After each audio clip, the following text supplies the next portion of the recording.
Hey, what's up, everyone? Welcome back to January 4th. This is actually not welcome back, but it's part 4 of my training session video, in which I don't really show you anything that I'm doing regarding training, but trust me, I'm doing it. I have an app that tracks everything. No, but seriously, thank you guys for all the support on this channel, on this series. I know it's not FIFA, and I know most of you guys are here for FIFA. I will try to sprinkle in FIFA when I can, but for the most part, I'm enjoying this so much more, and I'm having a lot of fun, and it's I feel making more of an impact than just a silly little player review. So that's why I'm going to keep doing it. A lot of people have joined the Discord, and a lot of you guys have left some very good comments on the videos, so I do appreciate that. If you haven't joined the Discord yet, people are joining as it goes along, so it's just going to be in the description and the comments down below. And you got the fitness channel, you got a FIFA channel, and you got a just general soccer channel, football channel.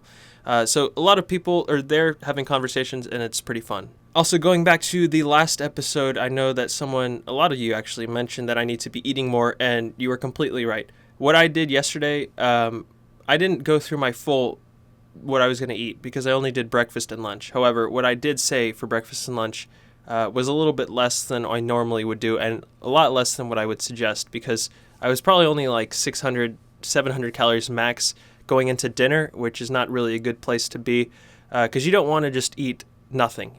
People starve themselves, and it's not good because it sets a bad precedence going forward in terms of your body getting accustomed to not eating. So when you start to eat more, like a normal diet, you'll just store that fat as you might not have done. You'll slow your metabolism down too much. Just to finish off what I did end up eating yesterday, I had this, I think it's Peruvian. I don't know, but it's beans, brown rice.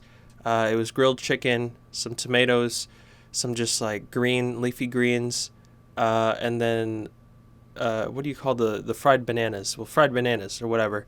And it's a weird combination, but it's all very good. I don't know how many calories it was, but I'm going to guess probably 800 to 900. So I probably only ended up 1,700 to 1,800 calories, which is less than I'd like. Because I also did work out, so I probably burned 150 maybe calories, and I need to be trying to get to 2,000 around that, because if I'm working out and then I'm also dieting, then I need to make up for that. I need to still balance that well enough that I'm getting enough fuel to make my workouts better. I have a bad tendency to not eat enough, and then I get tired going into my workouts, and then I can't push myself in the workout enough. It is better, in my opinion, and I think most people's opinions, to eat enough that you have enough energy for the good workout, and then you'll burn it there anyway, and you'll get stronger. So it doesn't make sense to just skimp on the food. I'll do a quick rundown just because I don't want to do a rundown every single time and it's the same thing. You started on that rundown yet? But here's my rundown. Today I actually had a different breakfast because on Saturdays and Sundays normally I have a different breakfast. So what did I had like these spinach balls, which were very good. And then I had something else, which I can't even remember at the time. I think it might have been eggs. I don't know. Was it eggs? I took a video of it, and I had some blueberries. So that was very good. I don't know how many calories that is. I'm going to guess 350, maybe 400 calories. And then for lunch, I had the same thing that I had for dinner last night, just a different, instead of grilled chicken, it was like some shredded beef. So yet again, I'm going to place that 800 to 900 calories. And that is what I've had so far. And then I'm going to have dinner, and I'm going to have a bigger dinner than I normally do, just because I worked out twice today. You know, I'm on that hashtag grind for y'all. You guys thought it was a joke. You thought this was just a joke series. It's not. We're out here grinding. So the first workout, both workouts were just runs. The first workout, I went to a park area, and I went to run. And it sucked. It was terrible. It was a bad run. I don't know why. I think I ran like a mile and a little bit more. And I was trying to go for pace. Like I was trying to go pretty fast. But there were a lot of hills. I didn't really know where I was going. And so I ended up running a really slow mile time. I think it might have even said 8 minutes 53 or maybe 8 minutes 30 seconds. Either way, not very fast. Is that really indicative of what I would do if I'm on a track or a treadmill and I'm running a mile? No, I'm probably like 7 minutes 30, 7 minutes 45, which is still too high for me. I'd like to get that number lower, closer to 6 minutes per mile. So I did that. I did like the 1.2 mile, and then I started to try to do more sprints. I ended up totaling, what did I do? Let me actually look at this because I don't want to just give you completely wrong information. If you haven't already, and you're joining along, I would recommend the Strava app because that's what everyone in the Discord told me to download, and it tracks your runs very easily. It uses GPS, so it just tracks exactly where you are. And then you can look at time over. You can look over time to see what you've done, what your logs say. So just from December 30th, which I guess I didn't even realize I downloaded it then.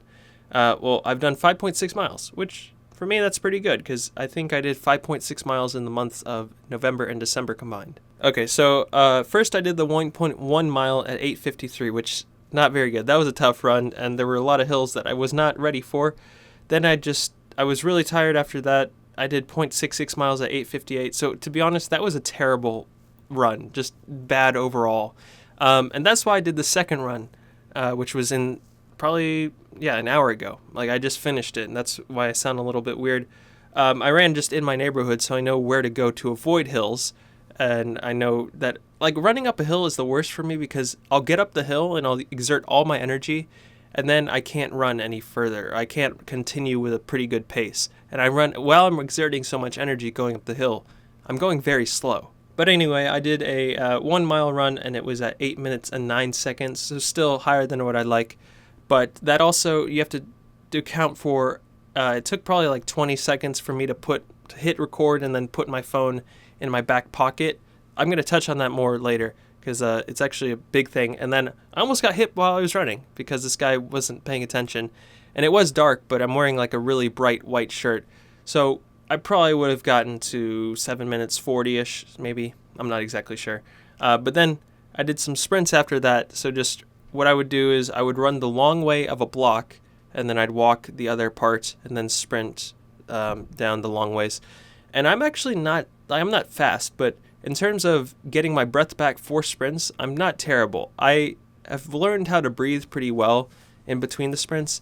The part that I suck with is just continuously running if I'm trying to run it fast. If I do a sprint and then I have a break and I do a sprint, I've never been that bad at that. But if I do a long, pretty fast jog, pretty fast run, I get tired after like 3/4 of a mile. So in total today, let's see what I did. Probably close to 3 miles, which, I mean, I can't complain. I can do more, obviously, but I don't want to kill myself and then like tear a hamstring and be Harry Kane.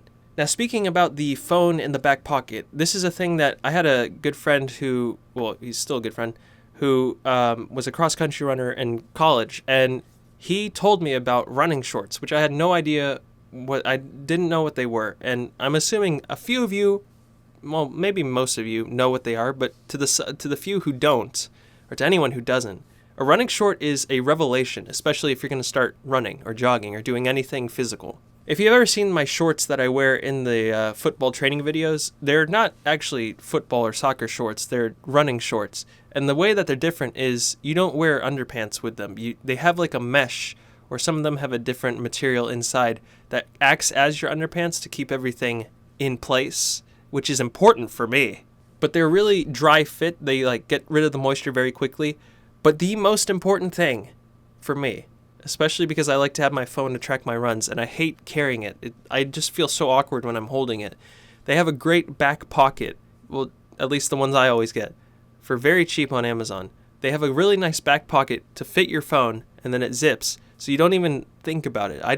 Even when I'm running now, I don't even realize I have a phone, and it's great. You can obviously tell that someone has a phone, and that's why it looks all weird and floppy, but I use that, and I have Samsung earbuds. You could just get like knockoff wireless earbuds. You put that there, you just listen to music and you run, and it tracks everything, and it's so nice. It's so easy, and like, I need to not make excuses to not run, because compared to how I used to run, and like I would have a strap and I'd have an iPod and I'd have these wires going up and I'd like feed it through my shirt. That was such a hassle, not just when you're running, but to set up to go on a run. Whereas now I just put on my shoes, I just put on my pants, I hit record, I put it in my back pocket, I put in my earbuds, which are wireless, automatically connect to my phone. I just have to run. There's no excuses. I don't like to use slogans, and I don't like to especially use Nike slogan, but I really just keep thinking, just do it. Like, no excuses, you just have to do it. So that's pretty much the update. I would like to know what you guys are doing. So if you're not going to join the Discord and you still want to do it, you still want to go along with this, feel free to put any comments down below. I do read every single comment. I think in future episodes I am going to highlight comments. I don't want this series to be too boring and repetitive, but I do want to have something every day because consistency is key, and I need to realize that I'm not going to like reinvent the wheel with every episode. That's not really how fitness works. You just keep doing something progressively harder, progressively getting more difficult, and you see the results over time. It's a slow burn, literally. Also, let me quickly mention, I have some music coming out that I've been working on this week, and I think I finished it, so I'm probably going to release like a 3-4 song EP, I'm not really sure, sometime in the month of January. One of the songs is going to be Ambient, which is, I've already released that on YouTube, but I'm going to put it on Spotify along with these 2 others. Can't contain it, silhouettes that I shadow box, creep through the crates like cretins, a life unorthodox to tell a lie, days pass with pain that would not mortify, jobs that are odd, I miss the days spent on GoldenEye. I think the music's getting better, which is good. I think it's progressively getting better, which is always nice. And hopefully you enjoyed it as well. It's kind of like all over the place, but that's just how my mind works. I do appreciate, guys, as always. Thank you. Leave anything down below. Hopefully FIFA will release something that I can make an episode about, and it won't make me sad. I'll see you guys next time. Don't forget to spare bets.